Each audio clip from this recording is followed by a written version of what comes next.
जब मुझे मेरी पहली जॉब में 6,000 रुपए महीने मिलते थे, तो बहुत सारे लोग मुझसे ये बोलते थे, बहुत सारे नहीं 100% लोग यही बोलते थे कि इसमें 1 डेढ़ साल काम करो, थोड़ा एक्सपीरियंस लो, नहीं तो तुम्हारा रिज्यूमे खराब हो जाएगा। रिज्यूमे में तुम्हें बार बार स्विच दिखेंगे, तुम्हारा एक्सपीरियंस एक कंपनी में कम रहेगा तो एचआर क्वेश्चन पूछेंगे। ये सारी बातें होती थी। इस वजह से 99.9% जो स्टूडेंट्स होते हैं उनका जो इनिशियल पैकेज होता है, चाहे वो 3 लाख हो, 4 लाख हो, 5 लाख हो, वो उसी पर रुक जाते हैं, फिर वो नहीं चीजें करते। क्योंकि हमारे एटमॉस्फेयर में, यानी कि हमारे जो एनवायरनमेंट है वहां पे हमारे सीनियर्स और ये सारे लोग हमें यही सारी बातें बता रहे होते हैं। अब ये वीडियो तुम्हारे लिए ही है। अगर तुम इस पूरे जंजाल से निकलना चाहते हो तो वीडियो को ध्यान से सुनना, मैं तुम्हारा ज्यादा टाइम नहीं लूंगा, लेकिन वीडियो के एंड में तुम्हें एक परफेक्ट क्लियर पाथ मिल जाएगा तुम्हें करना क्या है। मतलब अपनी सुननी है तो क्या करना है अपने को। चलो देखो, तो देखो मैं मान लेता हूं कि तुम्हारा जो पैकेज है मुझसे तो ज्यादा ही होगा। यानी कि मैंने बोला 6,000 मेरा पैकेज था तो मुझे महीने पे मिलते थे, तो मैं 20,000 रुपये तो मिल ही रहे होंगे, है ना। अब इनिशियली जब मुझे 20,000 रुपये मिलते हैं तो मुझे लगता है यार इतने सही पैसे हैं, क्या करूंगा मैं, बाकी मैं 1-2 साल गुजार लेता हूँ। लेकिन नहीं। तो जब तुम सोचते हो कि यार क्या मैं 3 लाख से, यानी कि मेरा 3 LPA है, मेरा 4 LPA है ना, क्या मैं ये 40 LPA तक जा सकता हूँ। क्योंकि जो मेरे दोस्त थे मुझसे IIT JEE मेंस या ये सारे जो पेपर हैं वहां तो मैं फेल हो गया। तो ये 40 लाख पे जो बंदा बैठा हुआ है वो कौन बैठा हुआ है, वो 40 लाख पे नहीं तो तुम्हारा जब 3 लाख का लगा होगा या 4 लाख का, तुम्हारा दोस्त जो काम कर रहा होगा वो अभी 20 लाख पे कर रहा होगा। तो पहला क्वेश्चन 40 लाख वाला नहीं आता है। अगर मैं तुम्हें डायरेक्टली 40 लाख का ड्रीम दिखा दूंगा तो वो बहुत बेकार चीज होगी। डायरेक्ट 40 लाख पे आप जंप नहीं कर सकते अगर आपका पैकेज इतना है। मैं तुम्हें लिख के देता हूँ। एंड देखो, एक्सेप्शन हर जगह पे होते हैं। आप अगर कोई कर सकता है तो वो सिर्फ बहुत ही कम बच्चा होगा, एक आध दो, ठीक है। लेकिन मैं मानता हूं कि आप बहुत कम बच्चों में से नहीं आते हो, एक एवरेज बच्चे हो। तो अब ये 40 लाख पे हम कैसे पहुंचेंगे। देखो, अब सिंपल सी बात है, क्या मैं इस पर डायरेक्टली पहुंच सकता हूं भैया 40 लाख पे? नहीं। अगर मेरा ये टारगेट है कि मैं 4 या 5 लाख पे हूं, तो सबसे पहले लेट सपोज अगर मैं 4 LPA पे हूं तो सबसे पहले मैं टारगेट करूंगा 10 LPA पहुंचने का, 10 या 12 LPA पहुंचने का, ठीक है। अब भैया 10 और 12 LPA कैसे होगा। देखो, जब मैं कॉलेज में होता हूँ मैं वही थ्योरेटिकल और ये सारे फंडे रट के मैं एक सर्विस बेस्ड कंपनी में जॉब ले लेता हूँ। और तुम सर्विस बेस्ड में होगे तभी तुम्हारे 4 लाख होंगे, नहीं तो तुम अगर की प्रोडक्ट बेस्ड या किसी अच्छी कंपनी में होगे तो 7-8 लाख रुपए होंगे, ठीक है। वहां मैं तुम्हें रिकमेंडेड करूंगा काम कर लो थोड़ा सा, फिर आप जाना, ठीक है। लेकिन ये 4 लाख में कुछ नहीं होता है, तो मैं तुम्हें रिकमेंड नहीं करूंगा कि तुम बिल्कुल भी काम करो, ठीक है। तो मैं क्या करूंगा, तुमसे मैं कहता हूं कि आज ही ढूंढो। अगर तुम्हें अपॉर्चुनिटी मिले तो तुम जाओ, ठीक है। किसी की बात मत सुनो कि 1 साल काम करना है, 1.5 साल काम करना है। मुझे ये जो कंपनी 6,000 रुपये देती थी ना, मैंने ये कंपनी लगभग लगभग 5 मंथ में छोड़ दी थी, ठीक है। देन आई सोच टू फिर मुझे भी 20,000 रुपये के करीब मिलने लग गए थे, ठीक है। इसीलिए मैं तुमसे कह रहा हूँ किसी की सुनने की जरूरत नहीं है। तो जब मेरा पैकेज भी 10 LPA था तो मैंने एक कंपनी सिर्फ 7 मंथ में छोड़ दी थी, ठीक है। तो यहाँ से मेरा डायरेक्टली 10 से 20-22 LPA के करीब हो गया था, ठीक है। तो यही मैं तुम्हें, जो मैंने किया है वही मैं तुम्हें समझाने की कोशिश कर रहा हूँ। लेकिन भैया ऐसे पैकेज होगा कैसे, क्या अंधे में हो जाता है? आपको चीजें सीखनी पड़ेंगी। कैसे? जब आप, मैं कहता हूँ 4 LPA पे थे ना, तो इतना कोई लोड नहीं होता। आप सिर्फ एक प्रोग्रामिंग लैंग्वेज सीखो, आपने 4 LPA की जॉब ले ली, मतलब आपकी जॉब डन है। लेकिन जब आप 4 LPA से 10 लाख पे स्विच मारोगे ना, 10 LPA या फिर 12 LPA की जॉब देखोगे, तो लोग आपसे अब और ज्यादा एक्सपेक्टेशन रखना स्टार्ट कर देते हैं। मतलब कैसे? अब आपको एक फ्रेमवर्क की नॉलेज होनी चाहिए। देखो, मैं यहाँ पे किसी भी पर्टिकुलर फ्रेमवर्क को प्रमोट नहीं करूंगा कि आपको मर्न आना चाहिए या फिर स्प्रिंग बूट आना चाहिए, नहीं। जो तुम्हें आए, जैसे मैंने जो पढ़ा था वो था स्प्रिंग बूट, ठीक है। मुझे जावा आती थी, मुझे एंड्रॉयड आती थी, ठीक है। स्प्रिंग बूट मैंने कॉलेज में थोड़ा सा पढ़ लिया था क्योंकि मैं फ्रीलांसिंग करता था।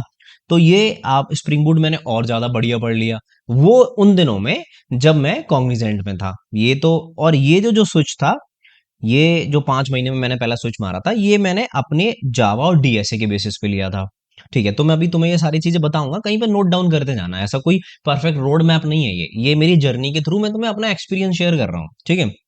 अब जब तुम जाओगे, ये पहला तुम्हारा फेज 1 है। कि मुझे यहाँ से स्विच मारना है पार्ट 1 में, कि मुझे सबसे पहले एक लैंग्वेज बहुत तोड़ तरीके से आनी चाहिए, कोई मेरा उससे हाथ नहीं पकड़ना चाहिए।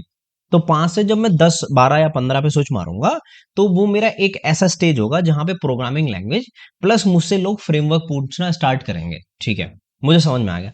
फ्रेमवर्क ऐसे नहीं कि तुमसे थोड़ा बहुत पूछ लिया लाइफ साइकिल क्या होता है, नहीं, कि तुमने काम किया है वो तुम्हें दिखाना पड़ेगा कि तुमने क्या काम किया है। ठीक है, अब बात आती है यहां से दूसरे पार्ट की। फ्रेमवर्क आ गया। जब फ्रेमवर्क तुम्हें आएगा ना, तो फ्रेमवर्क के साथ साथ तुम्हारी जो प्रोग्रामिंग लैंग्वेज है वो प्लस डीएसए, ये तुम्हें जो तुम चाहोगे, ये जो तुम अभी 12 एलपीए टारगेट कर रहे थे ना, ये जो अगर तुम्हारा ये वाला पार्ट स्ट्रांग है, तो ये 12 तुम्हारा 20 बन जाएगा यहीं पे। ठीक है, ध्यान से सुनना। अगर तुम्हारा ये वाला पार्ट कमजोर है, मतलब नहीं है तुम्हारा स्ट्रांग, तो ये प्रोग्रामिंग लैंग्वेज और फ्रेमवर्क, इन दोनों की हेल्प से आप 3 या 4 एलपीए से आप 12 इजीली बना सकते हो। ठीक है, इजीली बना सकते हो। ठीक है, बिल्कुल बना सकते हो, कोई दिक्कत की बात है नहीं उसमें। ठीक है, क्योंकि मैंने खुद किया है और इतनी कोई सिनेरियो चेंज नहीं हुए हैं, बन जाएगा। ठीक है, अब आता है थोड़ा स्टेज 2, कि अब मुझे, अब देखो ये जो तुम्हारा 3 से 4 एलपी बनेगा ना, तुम मुझसे लिख के ले लो, जब तुम 12 पे पहुंचोगे तो तुम्हें 2 से 3 साल का एक्सपीरियंस इजीली हो जाएगा। क्योंकि देखो, थोड़ा बहुत यहाँ पे भी 3 से 4 वाले में काम करोगे, तुम्हें प्रिपरेशन में टाइम लगेगा, 7 8 महीने लगेंगे, तो फिर तुम अगली कंपनी में जाओगे, है ना। तो तुम्हारा ये जो पैकेज होगा ना, तो लगभग लगभग लगभग लगभग मैं मानता हूँ 1.5 से 2.5 ईयर के अराउंड आप हो जाओगे। ठीक है, तो इसमें डीएसए अपना बहुत पक्का कर लेना। अब अगले फेज पे चलते हैं। मैं मानता हूं तुम्हारा 10 से 12 एलपीए हो चुका है। ठीक है, अब देखो मैं स्टेज वाइज तोड़ रहा हूँ, डायरेक्टली 40 एलपीए ना तो मैं पहुंचा हूं ना कोई और बंदा पहुंचा होगा। ठीक है, अब कहते हैं 20 to 25 एलपीए। ठीक है, अब ये जो 20 जहां पे आ जाता है, वहां पे बंदे तुमसे सिर्फ एक डेवलपमेंट, एक एपीआई बनाना, ये एक्सपेक्टेशन नहीं रखते हैं। एपीआई बनाना तो ये फ्रेमवर्क में आ ही गया, तुमने इस पे काम किया होगा। यहाँ पे बंदे तुमसे एक्सपेक्टेशन रखेंगे कि मेरी एपीआई स्लो है, तो मैं इसके लिए क्या करूंगा। तो यहाँ पे तुमने क्या क्या पढ़ा था, देखो ऊपर ऊपर तुमने क्या क्या पढ़ा था। एक प्रोग्रामिंग लैंग्वेज पढ़ी थी, प्लस तुमने डीएसए पढ़ा था। अब फिर तुमने एक फ्रेमवर्क तैयार किया, अब तुम डेटाबेस भी पढ़ोगे। ठीक है, अब तुम डीबी पढ़ोगे। डीबी, ये डेटाबेस में अच्छे से आइसोलेशन लेवल क्या होता है, इंडेक्सिंग क्या होती है, शार्डिंग क्या होती है, स्केलिंग कैसे होगी, हॉरिजॉन्टल स्केल कैसे करेंगे, इवेंचुअल कंसिस्टेंसी कैसे होगी, है ना, ये सारी चीजें आपको आनी चाहिए। अब ये डीबी मैं तुमसे क्यों कह रहा हूं, क्योंकि लोग जब तुमसे पूछेंगे ना कि मेरी एक 50 मिलियंस ऑफ रिकॉर्ड पड़े हुए हैं, इनको कैसे फास्ट करेंगे, एपीआई है इसको कैसे फास्ट करूंगा, तो तुम्हें इसमें ना कैशिंग, रेडिश और इवेंट जो प्रोग्रामिंग है, यानी कि पबसब मॉडल होता है, इवेंट ड्रिवन प्रोग्रामिंग, ये सारी तुम्हें आनी चाहिए। क्योंकि जब मैं तुमसे पूछता हूँ कि एक एपीआई है और पेमेंट होने के बाद मुझे मेल भेजना है, नोटिफिकेशन भेजना है और कुछ अलर्ट्स भेजने हैं, तो क्या सिंक्रोनसली करूंगा मैं इन चीजों को, तो बहुत टाइम लेगा मेरा सिस्टम। जोमेटो अगर सिंक्रोनसली करता बहुत टाइम लेता। इसके लिए मैं ऐसा एक सिस्टम बनाऊंगा जो पर्टिकुलर एक एपीआई का वेट नहीं करेगा, है ना। तो ये क्या है, ये मेरा फेज 2 था, जिसमें मैं 25 एलपीए के करीब टारगेट कर रहा था। ठीक है, ये इजीली हो जाएगा अगर आपने ये सारी चीजें मास्टर कर ली, तो कि मुझे डीएसए अच्छा। और डीएसए में भी कोई मुझे ऐसा नहीं है कि मुझे 1000 क्वेश्चन करने हैं, नहीं। डीएसए में गिने चुने जो इंपॉर्टेंट हैं वही 300 क्वेश्चन के करीब लगाओ, तुम्हारा काम हो जाएगा। तुम्हें ज्यादा कुछ नहीं करना है डीएसए में कि मुझे 1000 क्वेश्चन करने, नहीं। 1000 क्वेश्चन मैंने खुद ने नहीं किए, जिसने किए होंगे बढ़िया चीज है, लेकिन मुझे स्मार्ट वर्क करना है, ये सारी चीजें नहीं करनी।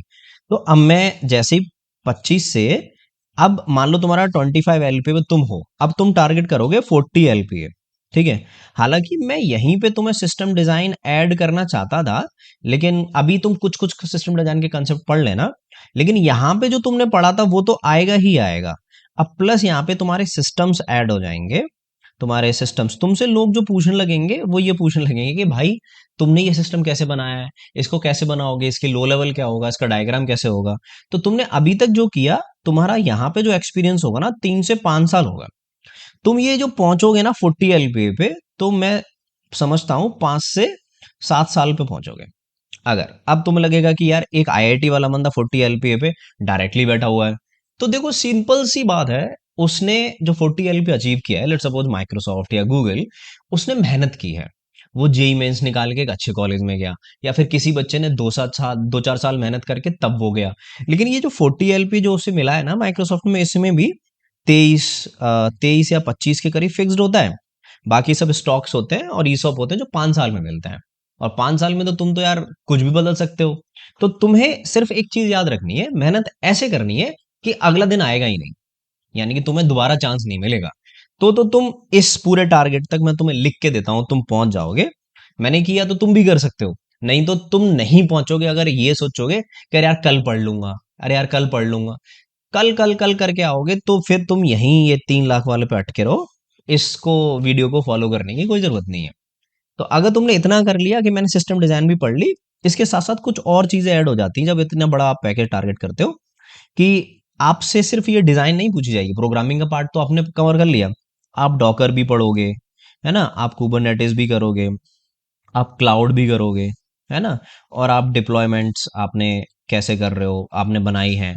तो ये सारी चीजें आपकी डॉकर, कुबरनेटिस, रेडिस, और फिर लोग मोस्टली आपसे ज्यादा रेडिश पे, है ना, काफका पे, इस पे फोकस करने लग जाते हैं। ये वो स्किल्स हैं जो लोग पूछ रहे हैं, मांग रहे हैं कि एक ऐसा मुझे इंजीनियर चाहिए जो ये सारी चीजों को फॉलो करे। और आपने रियल प्रोजेक्ट पे काम किया हो, वो आपकी बातों से पता लग जाएगा। अगर आपने नहीं किया होगा तो आप झूठ बोल रहे होगे तो पकड़ लेगा इंटरव्यू।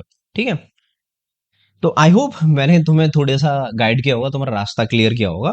तो अगर तुमसे कोई ये बोल रहा है कि नहीं डायरेक्टली तुम्हारा 3 LP है, 40 LP पे जंप मार लो, है ना, कोई दिक्कत नहीं है, पॉसिबल नहीं है। ये ख्वाब देखना अच्छा है, लेकिन थोड़ा रियलिस्टिक होके। ठीक है, तो धीमे धीमे करके हम जंप करेंगे, ये एक प्रैक्टिकल बात है, मैं बता रहा हूँ। लेकिन होने के लिए तो कुछ भी हो सकता है, तुम मार सकते हो। अभी मान लो मैं 3 लाख में बढ़िया से मेहनत कर लूं मैं, तो एक तरीका तो देखो वो ये है कि मैं 3 लाख से 40 पे पहुंच जाऊं। ये मैं टॉप जो कंपनीज है, टॉप कंपनी, मैं फैंक की बात नहीं कर रहा, उससे भी ज्यादा पैसे देती हैं कंपनियां, तो वो निकाल लूं मैं टॉप कंपनीज। एक तरीका ये है 3 से 10, 10 से 20, 10 से 40। ठीक है, तो ये थोड़ा सा वैसा तरीका है कि तुम्हारी लर्निंग वाइज एक्सपोनेंशियली ग्रो होता रहेगा।